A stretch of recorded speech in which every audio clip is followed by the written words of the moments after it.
Assalamualaikum ya akhi ya ukhti. Makanya disebutkan di hadis Muslim nomor hadis 1960, riwayat Sayyidah Aisyah, dikuatkan oleh keterangan Ibnu Abbas radhiyallahu taala anhuma, Nabi itu teman-teman sekalian ya sering meningkatkan puasa di bulan-bulan hurum, bulan hurum termasuk bulan Rajab. Ya kata Sayyidah Aisyah, termasuk juga kemudian Ibnu Abbas radhiyallahu taala anhuma, saya kadang melihat Nabi sallallahu alaihi wasallam sering puasa seakan-akan enggak buka, tapi juga sering melihat beliau buka seakan-akan enggak puasa. Ya, maksudnya apa? Maksudnya kalau Anda ingin kemudian meningkatkan puasa di bulan-bulan hurum seperti bulan Al-Muharram, bulan Dzulqa'dah, bulan Dzulhijjah, bulan Rajab, itu silahkan, boleh-boleh saja. Walaupun tidak ada kekhususan mengkhususkan puasa di satu bulan saja, tidak. Ya, tapi kalau Anda ingin tingkatkan puasa, silahkan, ini dalilnya yang sahih. Apa dalil sahihnya? Tadi saya bacakan. Ya, pertama isyarat ayat Qur'annya menyebutkan demikian. Yang kedua untuk puasanya hadis Muslim nomor hadis 1960.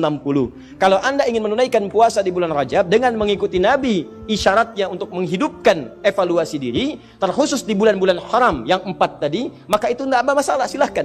Sunnah, boleh. Kalau ada yang tanya, boleh nggak saya puasa bulan Rajab? Silahkan. Anda mau Senin puasa? Silahkan. Kamis puasa? Silahkan. Tidak ada batas, seperti hari-hari biasa. Seperti hari biasa, cuman pahalanya ketika Anda kerjakan untuk menghindari maksiat, maka tadi itu bisa berlipat dari hari-hari sebelumnya. Jelas sampai sini? Jadi kalau Anda ingin puasa bulan Rajab, misalnya saya pengen puasa Senin, boleh. Pengen puasa Kamis, boleh. Pengen puasa Senin Kamis, silahkan.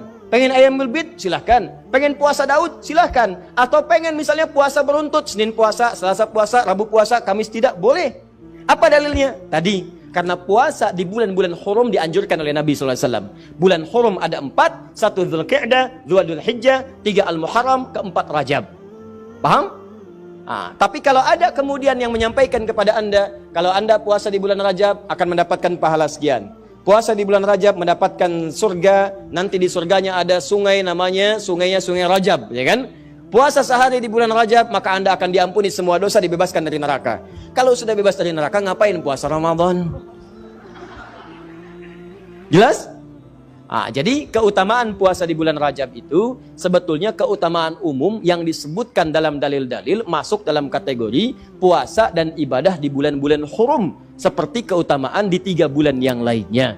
Tidak ada amalan-amalan khusus misalnya yang hadis-hadisnya menunjuk keistimewaannya. Tapi kalau Anda kerjakan, silahkan saja kerjakan dengan niat mengerjakan amalan-amalan rutinitas seperti yang lainnya, dan pahala Allah berikan kepada Anda. Contoh, Anda pengen sholat malam, silahkan sholat malam.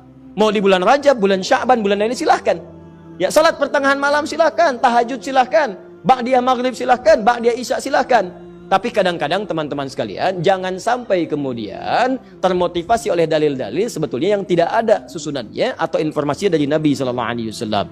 Contoh, pernah mendengar kalimat ini, siapa yang menunaikan sholat di malam Jumat di bulan Rajab, di antara isya kemudian sampai dengan ke fajarnya, dia bacakan kemudian rakaat pertamanya setelah Al-Fatihah, kemudian dibacakan surat A, surat B sampai dengan ke Al-Ikhlas sampai yang lainnya, maka akan diampuni semua dosa-dosanya, dibebaskan dari neraka. Pernah dengar kalimat itu? Ini hadisnya hadis palsu.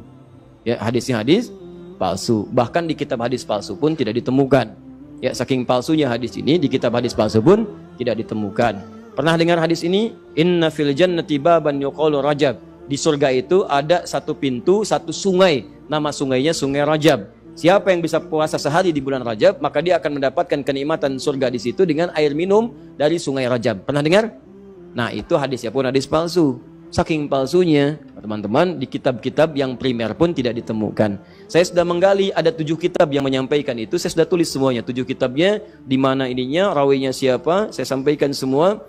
Ini ada At-Tashi Ashar al-Masyhur Baghdadiyah, pengarangnya Abu Tahir As-Salafi, Fadailu Syahr Rajab Al-Hasan ibn Muhammad Al-Khilal, Fadl Rajab Abul Qasim ibn Asakir, Al-Amali Al-Khamisiyah karangan Yahya bin Al-Husain Al-Syajari Al-Jurjani, Syu'abul Iman karangan Al-Baihaqi, At-Tadwin fi Akhbari Qazwain karangan Abdul Karim Ar-Rafi'i, Fadailul Awqat karangan Al-Baihaqi. Semuanya dicantumkan untuk menginformasikan pada kita hadisnya maudhu, palsu, paling minimal dhaif. Jadi dituliskan itu untuk kasih informasi, ini hadisnya dhaif ya. Ya, hadisnya palsu, jangan dipakai sebagai rujukan. Bukan dituliskan untuk menginformasikan pada kita itu amalan, jelas. Tapi kalau Anda misalnya pengen bangun malam, silahkan. Cuma jangan merujuk kepada informasi tadi.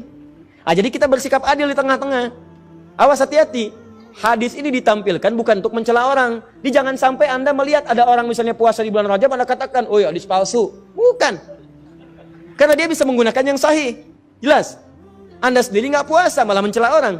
Kalau pengen puasa silahkan, tapi gunakan sandaran yang sahih hadisnya. Jelas? Kalau malam pengen sholat, boleh nggak? Boleh. Silahkan tunaikan sholat, tapi jangan jadikan hadis palsu sebagai sandaran. Paham?